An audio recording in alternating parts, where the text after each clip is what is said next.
So, hi guys and welcome again. Nagbabalik po ulit tayo dito ngayon. Ako po si Delphine at yes, welcome back sa Delphine Race Official. Ayan, ito po yung official channel natin as of now since diba nawalan tayo ng AdSense dito sa kabilang account and hindi ko naman po alam yun kasi sa totoo lang po pinigay lang talaga sa akin yung account na yun ng isang friend. So yes, I need to back it up. Nag-start ako sa something. So we will be talking about sa things sa Bigo na pwede nyong i-take advantage. I-take advantage para mas kumita kayo ng mas malaki. Yes, you heard it right. May mga tricks tayo sa Bigo na pwede kayong kumita ng additional 1,000, gano'n. Depende sa sipag nyo din po. So, kagaya din po siya ng mga ibang social media platform, guys. So, si Bigo, may mga events po kasi si Bigo, guys. The more you post, the more you enter the events, the more chances na maibibigay na reward si Bigo sa inyo. So, how can we do that? First is, doon tayo sa PK events. So, PK events has 4 different kind of PK. Gold PK, Crystal PK, Supernova PK, ano ba yung isang PK? Basta, may 4 sila. Ito yung lista ko na lang dito. Ayan, 4 po sila. So, each one of them may event po yan. Sa Gold PK, may certain amount po kayo kailangan abutin na points or na gift para makareceive kayo ng bonus. Syempre, pagkatapos niyan, same din sa mga Crystal PK and Camero. Okay? So ngayon, is it okay lang ba na hindi sumali sa PK events ni Bigo? Yes po, okay lang naman po. Bakit kailangan po i-include yung PK kay Bigo? Kasi first guys, may points po si agency niya. Tapos pangalawa, mas makapadali po ang pagpapipigay nyo if ever included siya kasi automatic po siya nag-i-invite si Bigo sa inyo. Nag-remind, tapos pag nag-like kayo, automatic siya nag-i-invite. Okay lang ba manual PK manager? Yes, okay lang po mag-manual PK. Okay lang po. You can just tell it to your manager or yung mga admins nyo. So, ano ba? Sir, in terms of that, besides of PK events, ano pa bang mga events ni Bigo na pwede namin i-take advantage para makareceive kami ng free beans? Okay. Siguro we have this thing called posting. Okay? Sa pagpo-post mo kay Bigo, depende kasi sa genre ng pagpo-post mo. So, you can post anything there. You can be a content creator there. Then, may mga may mga kailangan natin i-consider. First, kailangan natin i-consider yung quality ng video nyo. Kailangan malinaw. Hindi naman sa kailangan iPhone no. Excuse me? Kailangan lang talaga super linaw or let's say malinaw yung video nyo. Then, kailangan walang watermark or anything na some kind of like this, like TikToks, ganon. Walang watermarks. And yes, kailangan po guys talaga araw-arawin nyo pag-post doon. Kung okay lang, oras-oras kasi wala naman talaga limitation doon kasi the more you post doon, the more chance you get chance to win bonuses sa Bigo sa pag-post nyo or tips. Okay? Kagaya lang itong one ko. Ayan. Diba? So, depende po yan sa inyo. Tapos, guys, we have events sa pagpo-post din. We have the Sounds of Music, Bigo Dance Party.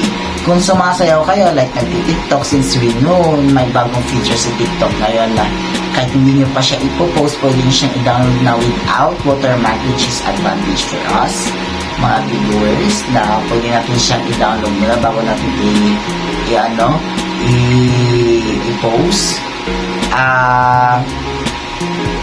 Kailangan natin i-check talaga siya, then ayun, i-download mo muna, then i-post mo, then you need to tag certain user like this one. You can just mention them and this will guide you para sila i-mention.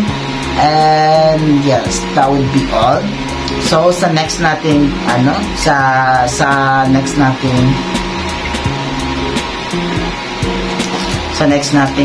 nating explanation is all about different kinds of PK na naman. Kasi diba sabi natin yung mga in-equal na PK, yung mga good PK, ganon. Meron din tayong different kinds of PK. Diba? May mga different kinds of PK din tayo guys, like mga solo PK, team PK. It's also a event sa Bigo.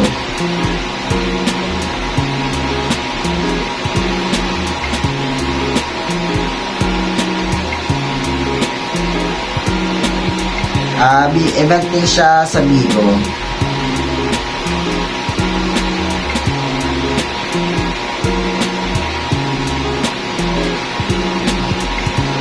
Wait lang, may laban.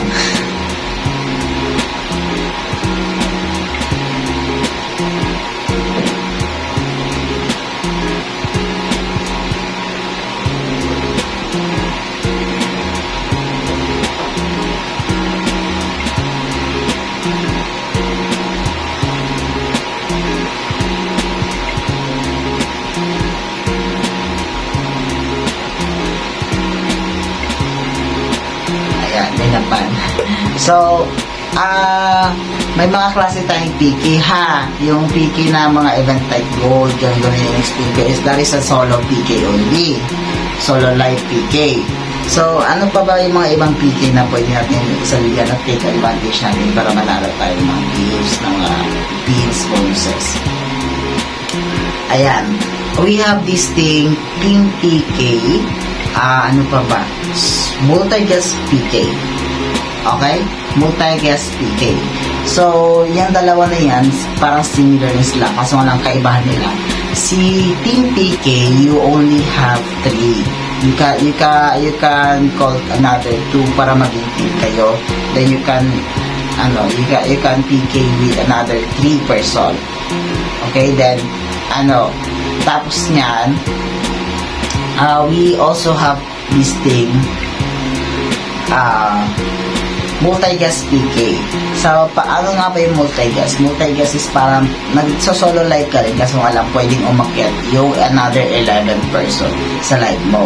So, pwede ka makipag-PK tapos pwede kayo makapagtawanan kasi wala din yung makikita yung isa't isa kasi parang audio lang siya. Then, ang makikita nyo lang is yung nasa live nila. Pero you can hear each other naman if you let them hear you. Then, this thing naman, sa ibang term naman to, we have this thing called family prestige. So, anong use ni family prestige? Ang use po ni family prestige guys, family prestige is a certain gift na pwedeng makatulong sa family badge na umangat kaagad. Like for example, the Daniels, sword, bells, ganon, family prestige po yun. Yan po yung mga gift na commonly na in other families, they wanted that gift to be sent on all of the hosts. Kaso wala for me, parang pressure naman yun. Gusto ko lang naman na umangat yung family badge ko in a way na sa umaangat din yung agency ko. So that's the reason why hindi ko masyadong nire-record na family prestige. But if they do sa yung family prestige, why not? Pag nasa family kasi kayo guys, mas maganda din mag-family prestige kasi umaangat yung family nyo, umaangat ang points nyo sa family. The more points the family, the more chances na makareceive kayo ng bonus sa family badge. Okay? So, next naman tayo is our sir, ano po ba yung mga gifts na sabi lang sugat? Okay, let's talk about that. May mga gifts kasi tayong pwede natin isugat. So, hindi siya but pwede bumalik sa inyo ulit. Like, for example, bells, diamond rings, and etc. budget. Yan yung mga gifts na pwede may chance na bumalik sa inyo. Yan din yung mga most likely gift na ginagamit sa live house. Speaking of live house, idadagdag natin siya. I almost forgot sa live house.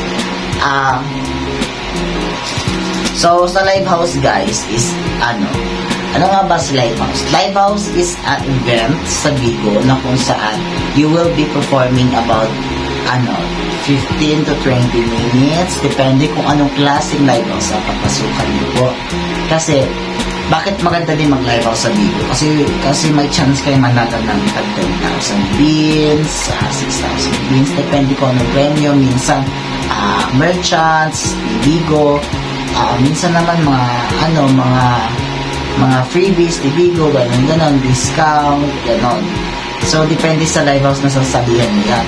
And, more often on that thing, may mga free votes po yan. Tapos, most of them, pag nag-stay kayo sa live ng isang tao, you will be receiving free votes. And, syempre, may mga certain gift tayo na counted sa pag-vote sa kanila.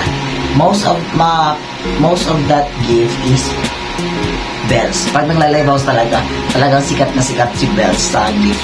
Bakit? Counted kasi yung bells as 5 votes sa live house. Tapos, may chance pang bumalik kasi super, diba si bells? Kaso nga lang, syempre, kailangan mo maging expert sa pag-assign sa bells para bumalik sa'yo at hindi ka lugi. Since, diba, sayang din naman, gano'n. Ayun lang.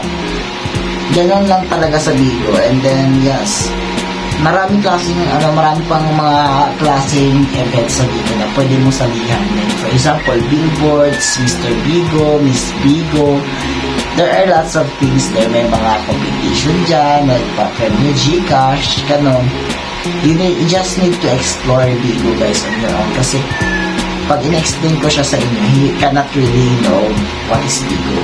You need to explore it para malaman niyo kung ano si Bigo. So, yun lang ang masasabi ko, and that's all for today's video. Before tayo mag-end ng ating vlog, I would like to invite you to follow me on all my social media accounts. And please, kung naghahanap kayo ng agency, please do PM me on my Facebook account. And then, ayun lang, don't forget to comment, subscribe, and like this video, share this video to your friends na kung saan wala pa idea about Bigo. And yes, happy live streaming and see you again.